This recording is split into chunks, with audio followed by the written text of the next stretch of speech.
अस्सलाम वालेकुम स्टूडेंट्स। आज का हमारा टॉपिक है साउंड इंटेंसिटी लेवल। अब सबसे पहले जो ह्यूमन ईयर है वो कौन कौन सी इंटेंसिटीज़ या किस रेंज की इंटेंसिटीज़ को जो है वो रिस्पॉन्स कर सकता है, मतलब किस रेंज की इंटेंसिटीज़ को या किस रेंज की साउंड्स को वो सुन सकते हैं। तो स्मॉलेस्ट या लोएस्ट जो लाउडनेस है या जो आवाज़ है वो कौन सी है, 10⁻⁻12 वाट पर मीटर स्क्वायर है, जो एक नॉर्मल ह्यूमन ईयर आवाज़ को सुन सकता है। और जो मैक्सिमम है वो कितनी है, 1 वाट पर मीटर स्क्वायर। अब मैक्सिमम 1 वाट पर मीटर स्क्वायर ये जो वो आवाज़ है जो आप विदाउट पेन जो है वो सुन सकते हैं। अब कुछ आवाज़ों से जो है वो आपके कानों को जो है वो दर्द होना शुरू हो जाता है। वो आवाज़ से क्या होती हैं, 1 वाट से क्या होती हैं, ज़्यादा होती हैं। अब लोएस्ट जो आपके पास साउंड का इंटेंसिटी लेवल है, ये जो इंटेंसिटी है वो कौन सी है, 10⁻⁻12। अब 10⁻⁻12 जो है ये रेंज जो है वो क्या है, बहुत वाइड है। इसीलिए आप इसे क्या करते हो, 10 के फैक्टर में लिखते हो या बाय फैक्टर ऑफ 10 लिखते हैं।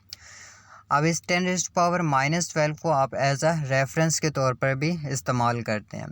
जहाँ पर भी न्यूमेरिकल्स में आपको लोएस्ट जो ऑडियोबल लेवल है वो नहीं गिवन, तो वहाँ पे आप 10⁻⁻12 ही इस्तेमाल करोगे। चाहे जितने भी क्वेश्चंस हैं उन सब में आप क्या करोगे, इसे एक रेफरेंस के तौर पे इस्तेमाल करोगे।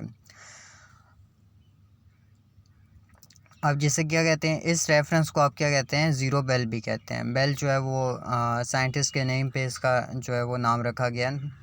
अब साउंड इंटेंसिटी लेवल जो है, इसके लिए एक साइंटिस्ट ने या फिजिशियन ने लॉ पेश किया था, वेबर फैक्नर ने। उसके मुताबिक क्या था कि जो लाउडनेस होती है वो डायरेक्टली प्रोपोर्शनल होती है लॉगरिथम ऑफ इंटेंसिटी के, यानी L directly proportional to log of I. अब प्रोपोर्शनल का साइन हटा के हम यहाँ पर क्या लगाते हैं, एक इक्वल और साथ एक कांस्टेंट के। अब के जो है वो प्रोपोर्शनैलिटी कांस्टेंट है यहाँ पे। अब ये क्या है, हाईएस्ट साउंड के लिए है।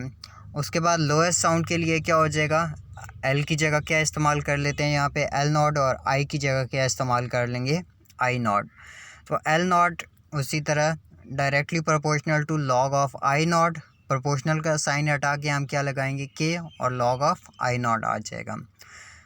अब ये रेंज कितनी है या ये लेवल कितना है, किस रेंज में है, आप जिस तरह डिफरेंस फाइंड करते हैं तो डिफरेंस में आप क्या करते हैं, दोनों जो आपके पास जो दूसरी वैल्यू होती है या जो ग्रेटर वैल्यू होती है उसमें स्मॉलेस्ट वैल्यू को क्या कर देते हैं, माइनस कर देते हैं।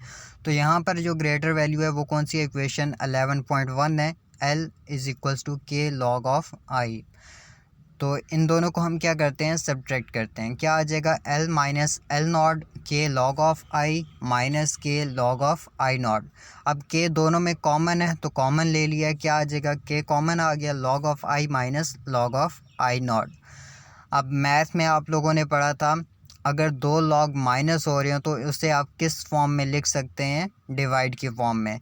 तो नेक्स्ट में क्या कर दिया है, L minus L not is equals to K log I over I not. L minus L not ये क्या आपके पास साउंड इंटेंसिटी लेवल आ जाते हैं।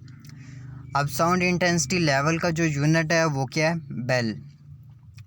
अब बेल जो है वो आपके पास क्या है, ग्रेटर यूनिट है। अब यहाँ पर के की वैल्यू जो है वो 1 इस्तेमाल की हुई है, बेल क्या आपके पास ग्रेटर यूनिट है, इसीलिए आप क्या करते हैं, इसे स्मॉलेस्ट यूनिट में कन्वर्ट करते हैं जो कि क्या है, डेसिबल। और 1 बेल जो है वो 10 डेसिबल के इक्वल होता है। अगर के की वैल्यू यहाँ पे 1 इस्तेमाल करते हैं या 1 होती है तो वो क्या हो जाएगा, इंटेंसिटी लेवल किसके इक्वल हो जाएगा, या एल माइनस एल नॉट किसके इक्वल हो जाएगा, log of I over I not.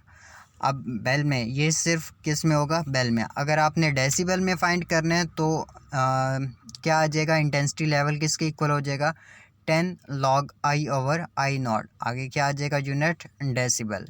अब दोनों में जो है वो क्वेश्चन हो सकता है या दोनों में जो है वो आपको न्यूमेरिकल्स में पूछ सकता है कि आपने जो साउंड इंटेंसिटी लेवल है वो आपने बेल में फाइंड करना है या फिर डेसिबल में। तो दोनों का फार्मूला आपके पास क्या है, फार्मूला एक जैसे कि सिर्फ एक में जो है वो 10 इस्तेमाल हो रहा है और एक में जो है वो simple log I over I not. Equation 11.4 जो है वो बेल के लिए इस्तेमाल होगी और इक्वेशन 11.5 जो है वो डेसिबल के लिए इस्तेमाल होगी। अब ये साइड बॉक्स पे जो है वो आपको कुछ इंटेंसिटीज़ दी हुई हैं, इनमें से भी जो है वो ऑब्जेक्टिव आ सकते हैं। इसके बाद एक एग्जांपल जो है 11.1, ये भी इम्पॉर्टेंट है। अब इसमें कैलकुलेट द इंटेंसिटी लेवल, आपने इंटेंसिटी लेवल फाइंड करना है। फेंटेस्ट मतलब जो स्मॉलेस्ट ऑडिबल साउंड है वो, और rustling of leaves. Intensity level of faintest audible sound can be calculated by substituting I is equals to I naught। faintest को हमने ऊपर या smallest को किससे रिप्रेजेंट किया हुआ था, I naught से, इसलिए यहाँ पर क्या कर दिया, I naught की वैल्यू पुट कर दिया जो कि आपके पास क्या है 10⁻⁻12 वाट पर मीटर स्क्वायर है। तो sound intensity level faintest audible sound is equals to 10 log 10⁻⁻12 divided by 10⁻⁻12। तो दोनों कैंसिल हो जाएंगे, log 1 किसके इक्वल होता है, 0 के इक्वल हो जाएगा। उसके बाद rustling of leaves, I is equals to intensity, यहाँ पर रसलिंग ऑफ लीव्स ये साइड बॉक्स है, rustling of leaves second last जो है 10⁻⁻12 इंटेंसिटी आपको गिवन है 10⁻⁻11, वही वैल्यू यहाँ पर पुट की हुई है। I is equals to 10⁻⁻11 intensity level due to rustling of leaves is equals to 10 log 10⁻⁻11 divided by 10⁻⁻12। तो क्या आ जाएगा log 10 किसके इक्वल होता है, 1 के इक्वल। तो क्या आ जाएगा रसलिंग ऑफ साउंड का जो डेसिबल में वॉल्यूम है या जो लेवल है वो कितना आ जाएगा, इंटेंसिटी लेवल 10 डेसिबल आ जाएगा। इसके बाद ऊपर ये पेज नंबर 24 पे फर्स्ट साइड बॉक्स जो है quick quiz, why the voice of women is more shrill than that of man. तो औरतों की आवाज़ जो है वो ज़्यादा बारीक क्यों होती है मर्दों की निस्बत, इसका आंसर जो है वो पिच वाले पैराग्राफ में पेज नंबर 23 पे जो है पिच की डेफिनेशन से नीचे higher pitch mean higher frequency and vice versa. The frequency of the voice of ladies are and children is higher than that of men. Therefore, the voice of ladies and children is shrill and of high pitch। तो ये इसका answer है।